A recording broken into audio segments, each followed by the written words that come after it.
Halo semua, hari ini kita mau lanjutkan sama-sama membaca di Yohanes 2 ayat yang ke-13 sampai ke-24.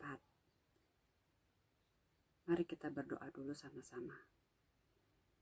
Terima kasih Bapa Surgawi untuk kesempatan lagi yang Kau berikan hari ini untuk kami bisa membaca firman-Mu.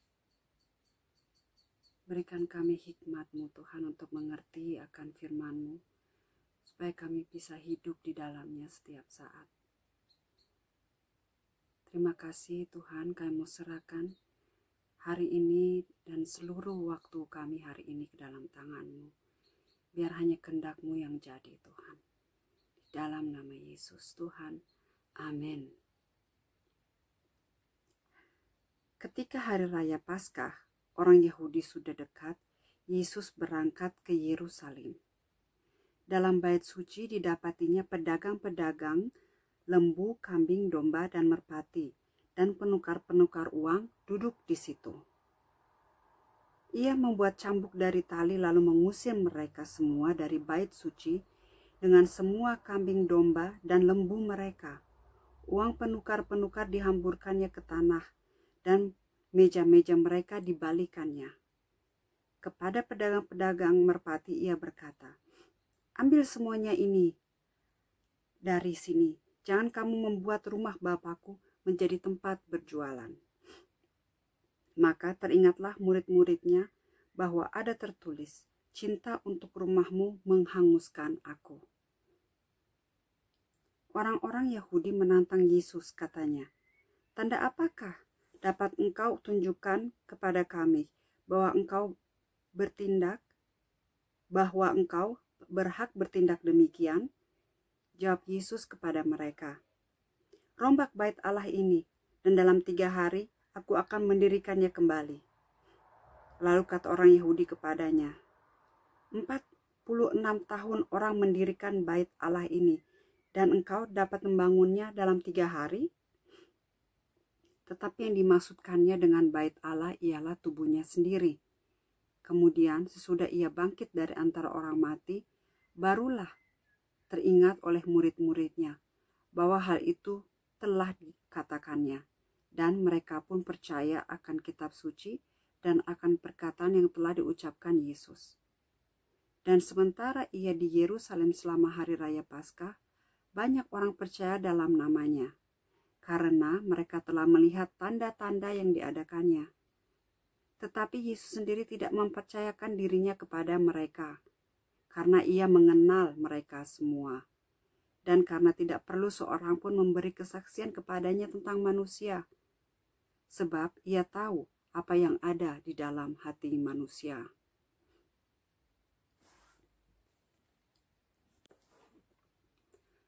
Mari kita tilik kembali ayat-ayat yang telah dibaca dari ayat 13.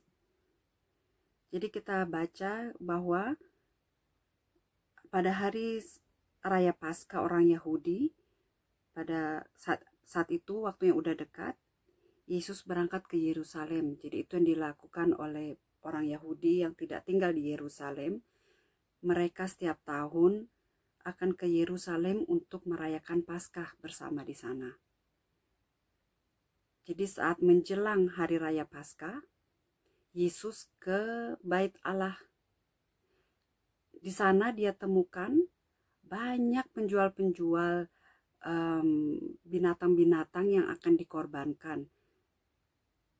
Di situ jadi dari penjual kambing, domba, sampai ke burung merpati. Banyak dari antara kita yang tahu bahwa Tuhan Yesus adalah orang yang penuh kasih sayang, yang suka menolong, menyembuhkan orang sakit, dan ya terkenal dia sebagai orang yang lemah lembut, murah hati. Tetapi di sini terlihat bahwa Tuhan Yesus itu juga bisa marah. Tapi di sini dia marah bukan marah karena dia dijahatin atau dia dipukulin orang terus dia balas dengan kejahatan, atau karena dia dicurangi. Tetapi di sini dia itu marah karena dia lihat di rumah bapaknya yang seharusnya menjadi tempat persekutuan manusia yang sebagai anak-anak Allah, persekutuan jadi anak-anak Allah dengan Bapa di surga. Dia lihat di situ tapi dijadikan tempat berjualan, dibuat tempat mencari keuntungan. Jadi saya pernah dengar bahwa binatang-binatang yang jual di sana itu adalah juga untuk orang-orang yang datang dari jauh karena mereka nggak punya korban yang dibawa karena jauh kan perjalanan. Jadi mereka tiba di Yerusalem, mereka beli itu binatang-binatang di sana yang untuk dijadikan korban. Nah itu mereka kebanyakan jual dengan harga tinggi. Jadi mereka itu jadikan betul-betul sesuatu mata pencarian yang gila-gilaan harganya. Nah itu Tuhan Yesus perhatikan dan dia membuat hatinya itu jadi jengkel. Karena apa? Karena dia tahu bahwa mereka datang, orang-orang yang datang ini, mereka datang dengan hati yang mau mencari Tuhan, untuk mau datang menyembah dia. Tapi justru dimanfaatkan oleh orang-orang untuk dijadikan tempat mencari uang. Jadi motivasi hati orang-orang yang menjual binatang ini gak ada rasa yang gimana ya, bisa dikatakan bukan untuk menopang orang-orang yang jauh untuk beribadah dengan hati yang tulus, tapi justru dimanfaatkan kedatangan orang-orang ini untuk mencari Tuhan. Dan itu yang bikin Tuhan Yesus itu jadi marah sekali. Sampai dia bilang, jangan jadikan rumah Bapakku tempat berjualan. Karena dia mau setiap orang yang datang ke bait Allah itu bisa datang dan bertemu dengan Allah secara leluasa. Nah di sana orang-orang pemimpin Yahudi sampai bilang ke Tuhan Yesus, kamu ini punya bukti apa kok kamu seenaknya, sewenang-wenangnya putar ini meja-meja dibalikin, terus binatang-binatang dilepas, orang-orang penjual disuruh keluar dari bait Allah. Kamu punya wewenang apa? Nah Tuhan Yesus karena dia tahu dirinya siapa, tapi orang-orang pemimpin Yahudi ini kan gak tahu bahwa Tuhan Yesus itulah adalah anak Allah sendiri. Nah saat Tuhan Yesus ditantang seperti itu, dia bilang, coba rombak bait Allah ini, dalam waktu 3 hari akan aku bangun kembali. Nah orang Yahudi pikir bait Allah itu secara bait Allah, gedung yang dibangun selama 46 tahun lamanya. Padahal Tuhan Yesus bicara tentang tubuhnya sendiri yang akan dirombak, dalam arti yang akan dibunuh dan akan bangkit pada hari ketiga.